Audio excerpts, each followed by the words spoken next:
Hello and welcome to another video. In today's video we're going to be doing some maintenance on our main grass cutting tractor, which is our 1980 Bolens HT23, which we have here in the workshop at the moment. As you may have seen a few weeks ago though, we were doing some maintenance on the deck that we have for this tractor, which we have here with our deck trolley.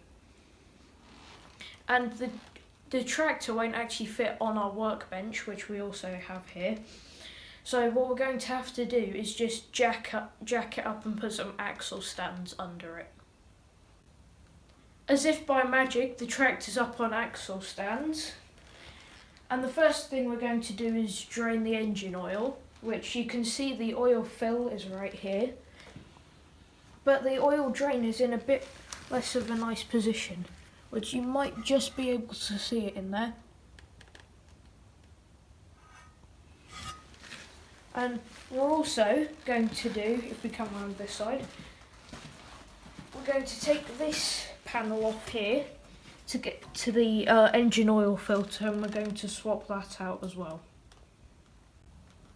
We've got everything ready to drain the oil now, and I almost forgot about this until we got it out.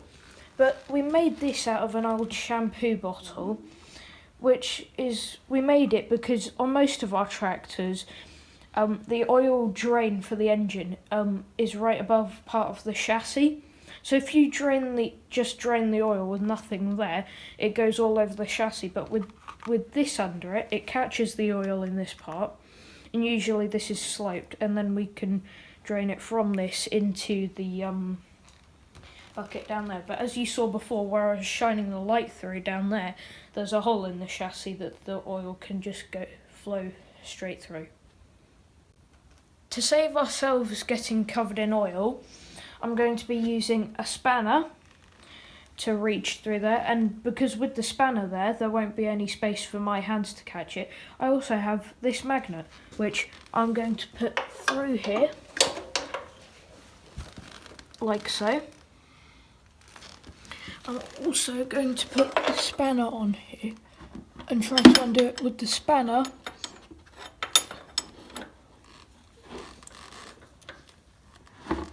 While I have the magnet on it.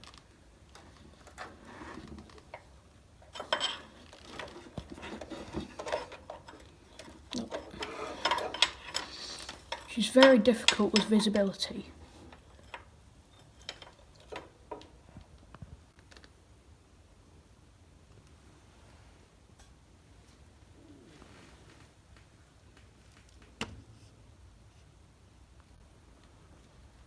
While we're waiting for the oil to finish draining, we've taken this side panel off so that we can get to the engine oil filter.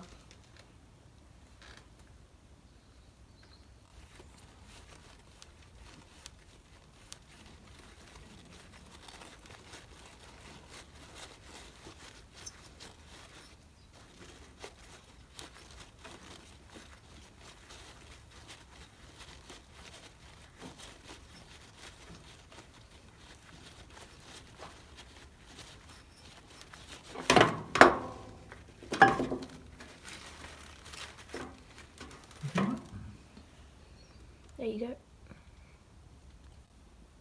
Before we put the new oil filter in, we put some oil around the rubber seal just to help it mate to the metal surface better.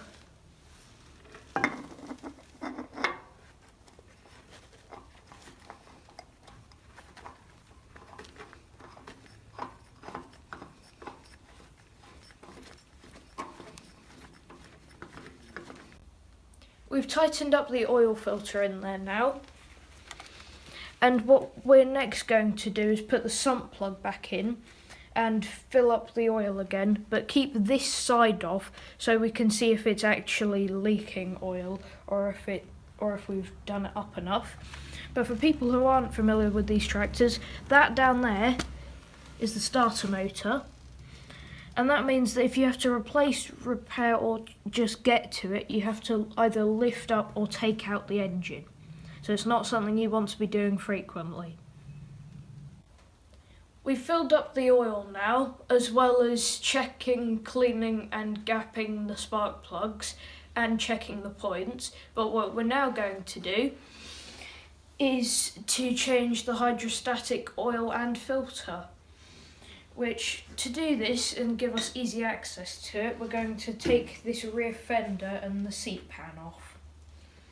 Which the rear fender is held on by 4 bolts, one here and then on the other side, and then back here you can see these 2, and then this should just all lift off.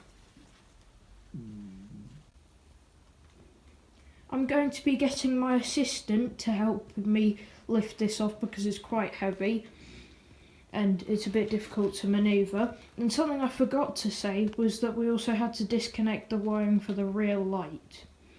And something you might have noticed is that the 2-speed rear axle lever is in the way, but that actually just slips off underneath here, so you can lift it off with the rear fender.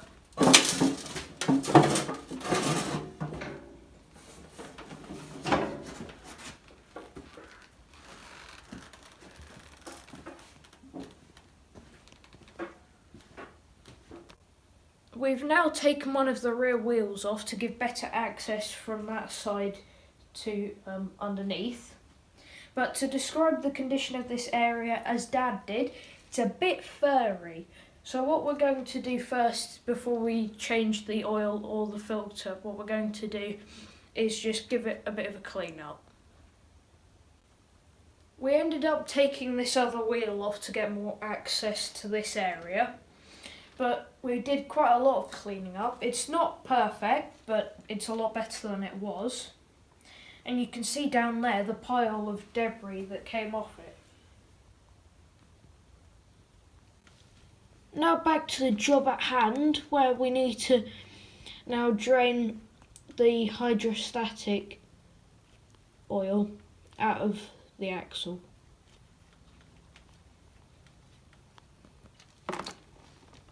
That came out quite quickly.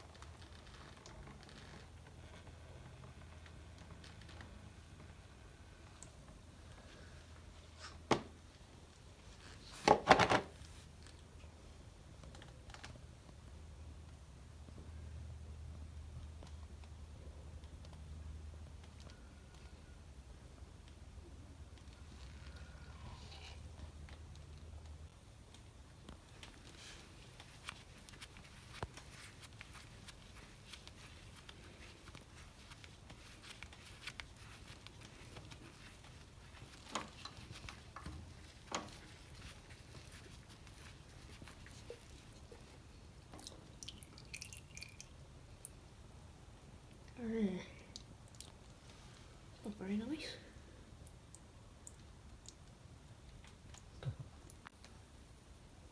We've got the new filter on now. We're not sure if you're meant to prime these or if it helps, but we did prime our filter.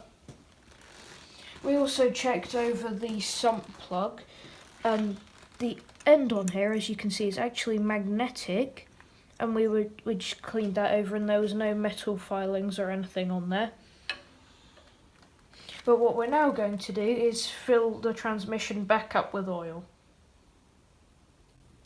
The oil this transmission takes is ATF type F, and the capacity is around 10 quarts, which I think converts to 9.5 litres.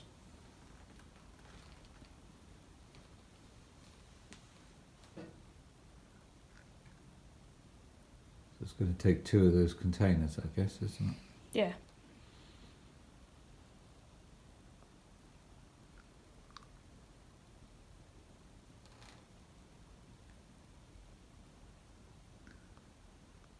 It's a new day now, and what we did yesterday was just kind of fill up the axle with oil and then ran inside because it was quite late.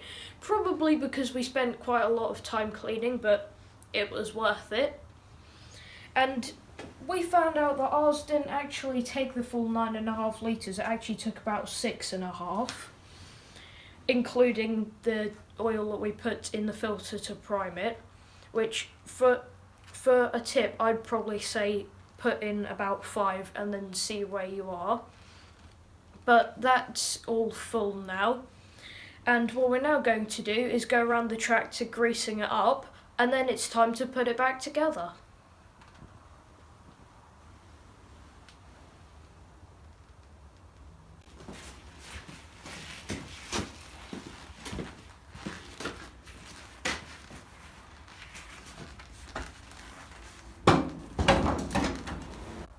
We've got the rear tyres and the fender on now, and the only thing left to do is to take it off the axle stands and take it for a drive.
The maintenance is now done on the Bolens and it's ready to cut the grass this year, and all it needs is the deck to be put back on it.